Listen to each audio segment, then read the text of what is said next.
A paz do Senhor, meus queridos irmãos, sejam muito bem-vindos à nossa aula preparatória para os professores da Escola Bíblica Dominical. Nós somos da Igreja Evangélica Assembleia de Deus em Campo Grande, pastor presidente, pastor Alessandro Malafaia e sua esposa, pastora Aline Malafaia. Nosso ministro de Educação Cristã, evangelista Leonardo Souza. Nós estamos estudando a revista da Betel, segundo trimestre de 2025, cujo tema é mordomia cristã, a gratidão e fidelidade na administração dos recursos que Deus nos confiou. A nossa aula de hoje é a aula de número 12 e que vai ao ar no dia 22 de junho de 2025. Nosso título da lição de hoje é A Igreja e os Necessitados. O chamado de Deus para cuidar dos mais vulneráveis. Nosso texto áureo. E não vos esqueçais da beneficência e comunicação, porque com tais sacrifícios Deus se agrada. Hebreus 13:16. É nossa verdade aplicada. Atenção e cuidado integral com o ser humano devem fazer parte dos valores do discípulo de Cristo. Esses dois textos que nós lemos, texto áureo e a verdade aplicada, ela sintetiza toda a lição que nós iremos estudar. Nós devemos fazer beneficência, cuidar dos necessitados, nós devemos até fazer muito esforço para isso, porque Deus se agrada disso. E cuidado que nós devemos ter com os nossos semelhantes, com todas as coisas que Deus colocou à nossa disposição, mas principalmente aos nossos semelhantes. Nesta lição, nós estudaremos sobre a igreja e os necessitados. O objetivo desta lição é que, ao final de nossas aulas, nossos alunos possam saber que, assim como Jesus, o cristão também deve ser generoso. Ressaltar ainda que ajudar o próximo faz parte da vida cristã e ainda reconhecer o socorro aos necessitados como missão da igreja. Estes são os três objetivos da nossa aula de hoje. Nossos textos de referência se encontram em 2 Coríntios, capítulo 8, verso 1 ao 6, que diz assim: Também, irmãos, vos fazemos conhecer a graça de Deus dada às igrejas da Macedônia. Como em muita prova de tribulação, houve abundância do seu gozo, e como a sua profunda pobreza abundou em riquezas da sua generosidade. Porque, segundo o seu poder, o que eu mesmo testifico, e ainda acima do seu poder, deram voluntariamente, pedindo-nos com muitos rogos que aceitássemos a graça e a comunicação deste serviço, que se fazia para com os santos. E não somente fizeram como nós esperávamos, mas a si mesmo se deram primeiramente ao Senhor e depois a nós, pela vontade de Deus. De maneira que exortamos a Tito que, assim como antes tinha começado, assim também acabasse entre vós. Esboço da nossa lição, irmãos. Primeiro, introdução. No tópico 1, nós vamos estar vendo o exemplo das igrejas da Macedônia. Tópico 2, vamos estar falando sobre a igreja cristã, que é um lugar de acolhimento. E no tópico 3, o título é Cooperando com a igreja local. Tópico 1, o exemplo das igrejas da Macedônia. Socorrer os necessitados é ordenança de Deus. Então, nesse tópico, nós vamos estar vendo aqui que o nosso Deus, ele quer de nós que nós também ajudemos o nosso próximo. O Senhor Jesus foi bem claro quando ele disse que se o teu inimigo ele te fizer caminhar 1 milha, caminhe 2 milhas. Se quiseres tomar a capa, dê também a tua túnica. E vemos várias vezes exemplos de Jesus, ele mostrando a preocupação para com os necessitados. E aqui neste texto nós vemos que os irmãos da Macedônia eram irmãos que, ao converterem-se ao Senhor, eles queriam realmente viver na prática aquilo que aprendeu com a palavra do nosso Deus. Eles queriam ser úteis e fazer a obra. Então, eles expressando a sua fé e comprometimento com a palavra de Deus, eles contribuíram para a assistência dos irmãos de Jerusalém que passavam por perseguições e haviam perdido seus bens. A igreja de Jerusalém estava passando por muitas necessidades e os crentes da Macedônia eram também irmãos que passavam por tribulações, por várias provações, mas, no entanto, mesmo assim, eles quiseram e insistiram para que Paulo os permitisse que também participasse da contribuição aos irmãos mais necessitados. Então, vemos que isso é um privilégio, um grande legado que os crentes da Macedônia deixaram para nós. Então, nós vamos estar vendo também que a igreja ela necessita de que irmãos, de pessoas usem daquilo que Deus colocou em suas mãos para a manutenção das diversas atividades da igreja. E Paulo ele traz o exemplo dos crentes da Macedônia, deixando bem claro a igreja em relação às pessoas e aos necessitados, como fizeram estes crentes. A Bíblia diz aqui no livro de Provérbios, capítulo 11, 25, que a alma caridosa prosperará e o que regar também será regado. Então, quando nós abençoamos, nós somos abençoados. Quando nós regamos, o Senhor também vai regar sobre as nossas vidas. Em 1 João 3,16, a palavra diz que ele, o Senhor, ele deu a sua vida por nós, e nós devemos também dar a vida pelo nosso próximo, ou seja, devemos nos esforçar para fazer o melhor, para contribuir e ajudar aos necessitados. Tópico 3.1, Deus generoso e igreja generosa. Vemos que a generosidade é uma virtude espontânea de dar, sem esperar nada em troca. O nosso Deus, ele demonstrou algo tremendo, sendo nós pecadores, não merecendo nada, né? Ele enviou seu Filho para morrer em nosso lugar, nos dando salvação eterna. E nós não podíamos dar nada em troca e continuamos sem poder dar nada em troca. Devemos manifestar, no entanto, a nossa gratidão ao Senhor e reconhecer que todas as coisas vêm da mão dele e que agora passamos a ser ferramentas nas mãos do Senhor para também abençoar o próximo. Então nós devemos ser bênção. A igreja deve ser um farol. Você e eu devem ser um farol para iluminar, para mostrar ao povo quem é Jesus, para mostrarmos a luz. E as nossas obras devem ser como luz, devem chamar a atenção do povo e apontar para o Senhor nosso Deus. Louvado seja o nome do nosso Senhor. Tópico 1.2, alegria em meio à tribulação. Nós sabemos que no meio das tribulações, nós temos a tendência a ficarmos paralisados, apáticos. E diante da escassez dos nossos próprios problemas, nós não podemos parar, nem olhar para o lado, nem pensar em voltar atrás.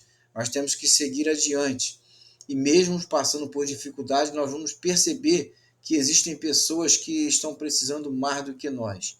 E o Senhor tem colocado em nossas mãos recursos. E como bons mordomos, bons administradores, temos que administrar e partilhar até mesmo o que nós temos com aqueles que necessitam.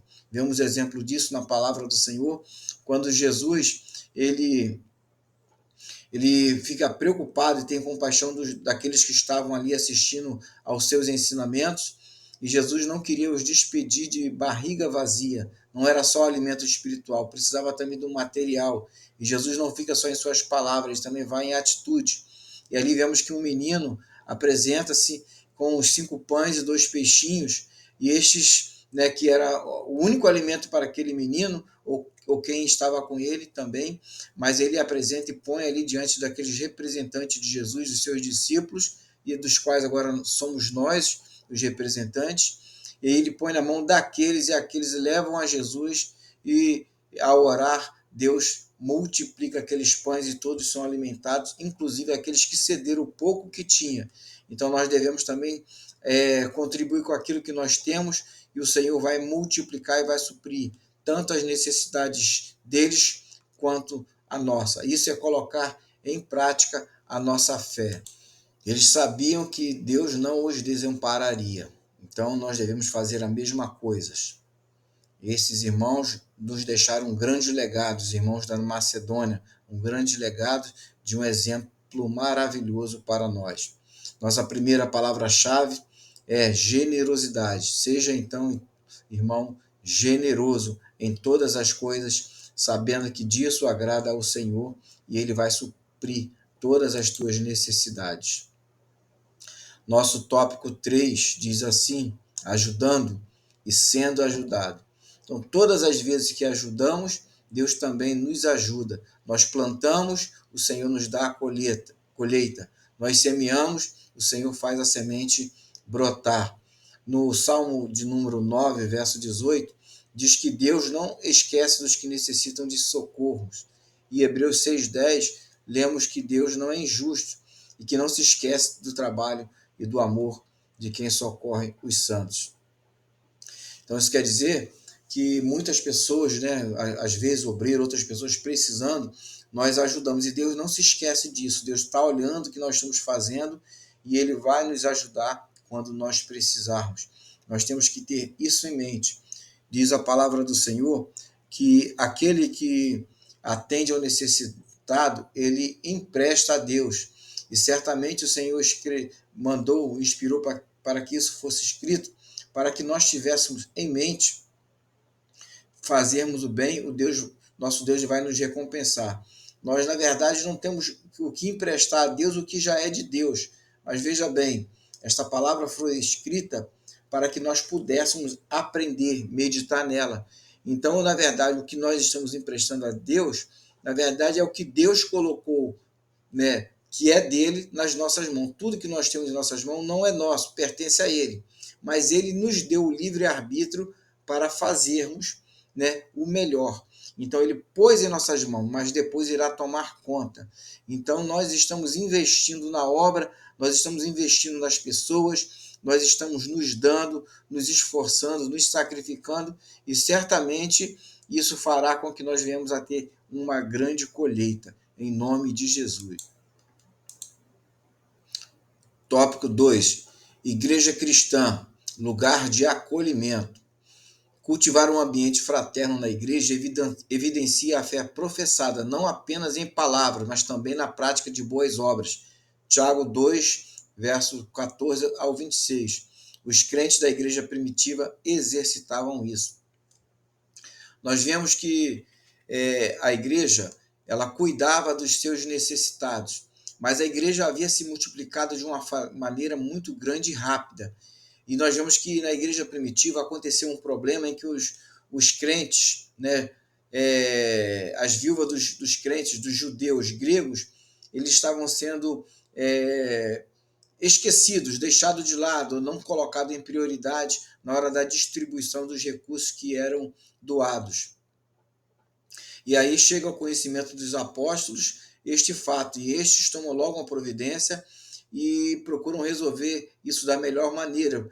E vem a acontecer a instituição do diaconato, que eram pessoas para auxiliar aqueles que tinham a missão de ensinar, de evangelizar. Então, ali os diáconos, eles passam a ter uma função de preponderante importância para a administração dos recursos que chegavam à igreja na hora da distribuição. E nós devemos fazer isso sem fazermos acepção de pessoas. E hoje em dia, na igreja, nós encontramos uma variedade muito grande de departamentos, de grupos, né, para poder realizar as diversas atividades da igreja, tendo em vista que a igreja ela cresceu, se multiplicou muito e a sua área de atuação ela foi grandemente ampliada. Então, encontramos na igreja departamentos de famílias, departamento de ensino, departamento de apoio e instrução aos novos convertidos, departamento de integração, departamento de jovens, adolescentes, departamento infantil, uma série de departamentos e grupos criados justamente para acolher, para ajudar, para fazer com que as pessoas venham a sentir-se participantes do corpo, porque todos nós fazemos parte do corpo de Cristo. Tópico 2.1. Igreja, exemplos de amor a Deus. Ao oferecer a vida a Cristo, sendo alcançados pelo amor e pela graça de Deus, somos chamados a ser bênção na vida de outras pessoas. Certamente a principal missão da igreja é proclamar o evangelho, mas isso não tira do cristão a responsabilidade do cuidado com os pobres e necessitados. Ajudando os mais humildes, os fiéis, demonstra sua fé em Deus e o cuidado com a sua obra. Então, nós devemos exercer esse amor, né, também àqueles que nos rodeiam e à obra do nosso Deus, não só de palavra, mas de forma prática. Nós fomos chamados por Cristo, somos imitadores de Cristo e devemos, assim como Deus manifestou o seu amor por nós de forma generosa, sem esperar receber algo em troca, porque nós não tínhamos nada para dar, também nós devemos fazer sem esperarmos receber nada em troca. Não esperar receber do homem, porque toda a nossa recompensa vem do Senhor, conforme diz 1 Coríntios 15:58, para nós não desfalecermos, porque o nosso esforço não é vão no Senhor, antes tem uma recompensa. Então, o Senhor de toda a seara, ele está olhando, está vendo o que você está fazendo com aquilo que ele colocou nas suas mãos. Então, devemos ajudar os mais humildes, né? Os fiéis demonstram a sua fé assim, desta forma. Vamos fazer a obra do Senhor, vamos ser exemplos, imitadores de nosso Deus, vamos nos dar, assim como Paulo se deu, os apóstolos se deu em prol da obra, muitos sacrificando a sua própria vida, deixando o seu aconchego, vivendo, passando necessidades, sendo perseguido, mas tudo por amor à obra do Senhor. Tópico 2.2. Igreja, lugar de fraternidade. Nós sabemos que o pecado distorceu o caráter do ser humano, que se tornou egoísta, voltado apenas para o seu próprio eu. Mas a realidade da igreja é que nós devemos viver e praticar a solidariedade, fazendo bem, porque é isso que agrada ao nosso Senhor. Nós não devemos confiar nas riquezas, nós devemos confiar no nosso Deus, porque o nosso socorro ele vem do Senhor. Os bens materiais são roubados, a Bíblia diz que os ladrões roubam, que a traça corrói, né? O tempo deteriora, mas aquilo que nós fazemos para Deus ou fazemos para o nosso próximo, o Senhor nos recompensa nos céus. Então, que o teu galardão seja grande por causa do teu amor à obra e às almas que o Senhor tem colocado diante de ti para que você cuide, para que você administre aquilo que o Senhor colocou em tuas mãos, não só com a tua própria vida, mas as vidas dos irmãos e dos necessitados que estão à tua volta. Nossa segunda palavra-chave é acolhimento, que nós possamos fazer com que a nossa igreja seja um lugar de acolher os necessitados. Todos quando chegarem, que eles possam ser acolhidos, abraçados, que eles possam se sentir como parte desse todo que é a igreja do Senhor. Uma coisa terrível é quando nós chegamos numa determinada igreja e nós não somos bem recebidos, ou quando alguém chega numa igreja e não é bem recebido. E os irmãos, né, devem acolher aos novos convertidos, aos visitantes, devem fazê-los se sentir em suas próprias igrejas, né?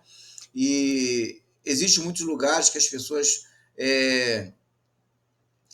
agem como se tivesse uma blindagem para que ninguém de fora entre. É como se fosse uma panelinha, mas no meio do cristão, da igreja, não pode acontecer isso. Em vez de nós estarmos um abraçado ao outro para não quebrar a corrente, não deixar que ninguém penetre naquele grupo, nós devemos estar voltados para abraçar quem está chegando e com os braços abertos falar: seja muito bem-vindo, você faz parte agora do corpo de Cristo, eu estou aqui para te ajudar, vou te auxiliar, vou te orientar e orar por estes irmãos.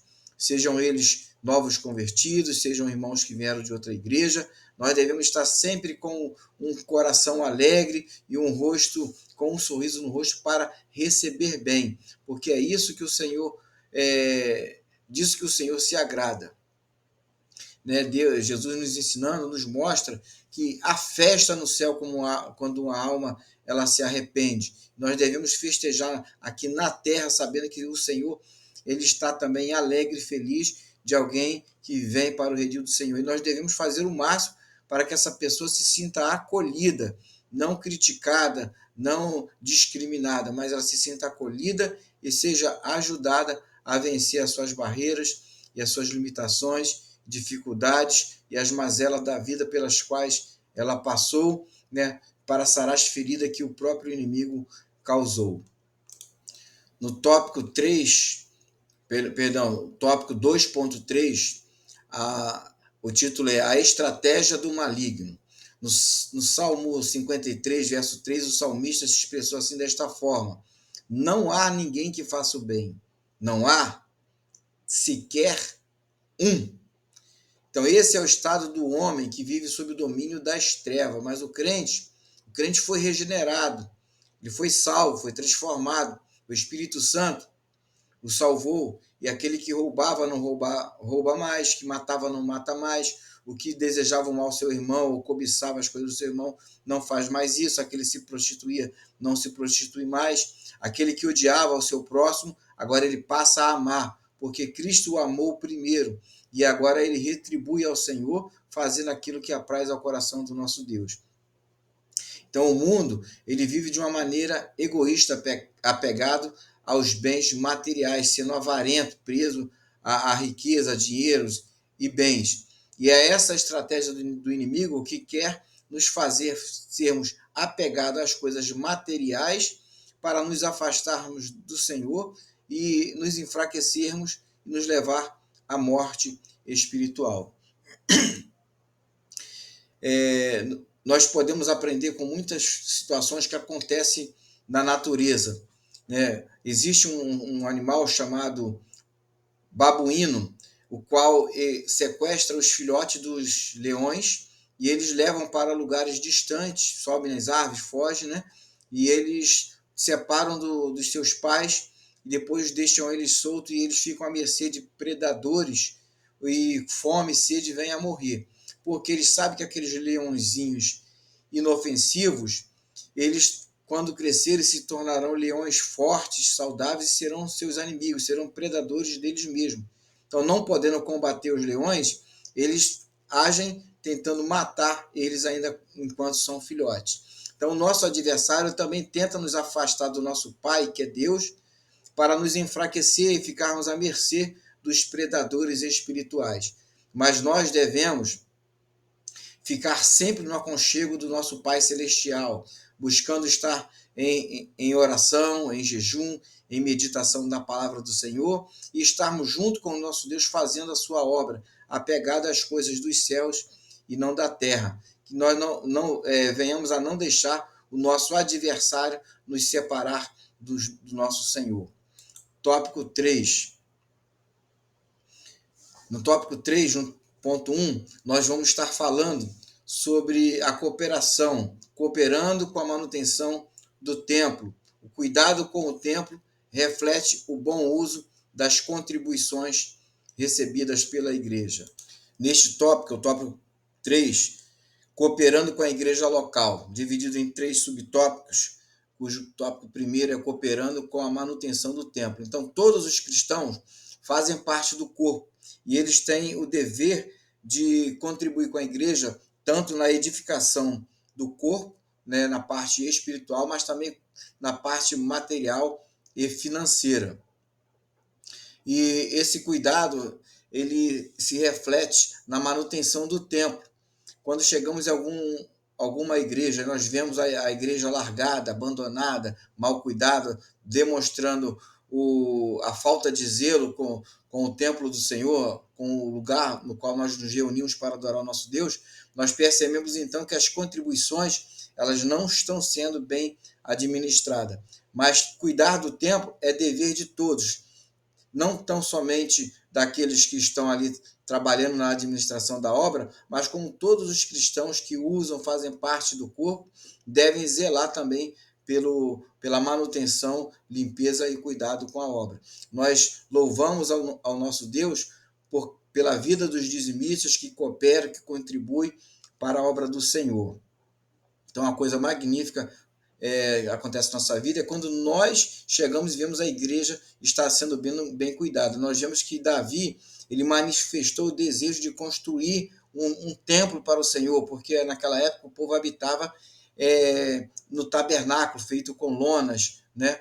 E ele queria um templo tal qual o que eles viviam. Já era um templo que já tinham ornamentações, era um templo que era edificado não temporário, que era transportado de um lugar para o outro. Deus não o permitiu construir, mas Davi manifestou o interesse de juntar materiais e recursos para a obra, dando do seu próprio tesouro, ouro, prata, madeira e muitas outras coisas para a construção do templo, que veio a ser construído por seu filho Salomão.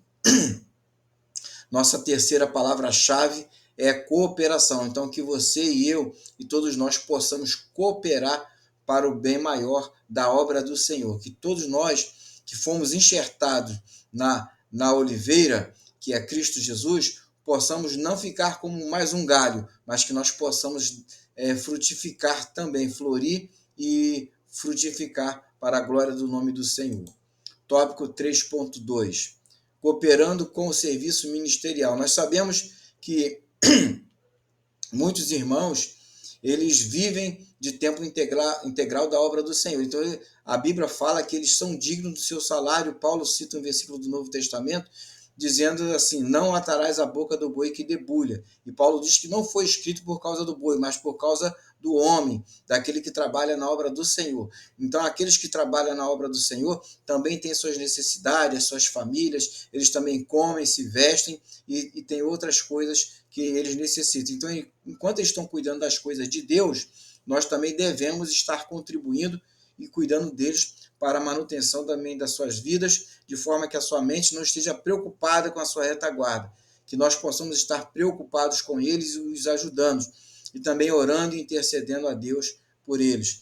E, inclusive, muitas das vezes nós oramos nos cultos de missões, nós fazemos missão quando ouvimos testemunho, né? É mencionado algum missionário que está no campo, mas nós devemos fazer essas orações e intercessões e nos preocuparmos com ele e enviarmos recursos o tempo todo. Oração, devemos estar o tempo todo orando por esses irmãos para que Deus possa lhes dar graça, sabedoria e dar livramento e abrir porta e lhes dar estratégia para trabalhar na obra do Senhor.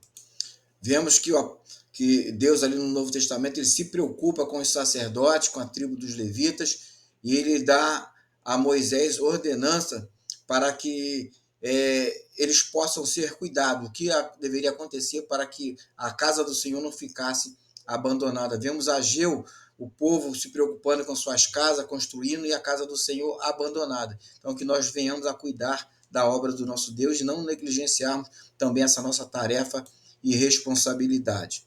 3.3, cooperando com os necessitados. Além de tudo que nós falamos aqui, nesta aula sobre o cuidado com os necessitados, nós vemos também que a igreja ela se envolve em obras sociais e filantrópicas a fim de ajudar aqueles que precisam, como visitas aos enfermos em hospitais, visita aos detentos nos presídios, praças públicas, moradores de rua, pessoas desabrigadas, pessoas também que estão padecendo muitas necessidades diversas, em casos de calamidades. A igreja está sempre ativa e deve participar realmente disso aí de forma amorosa.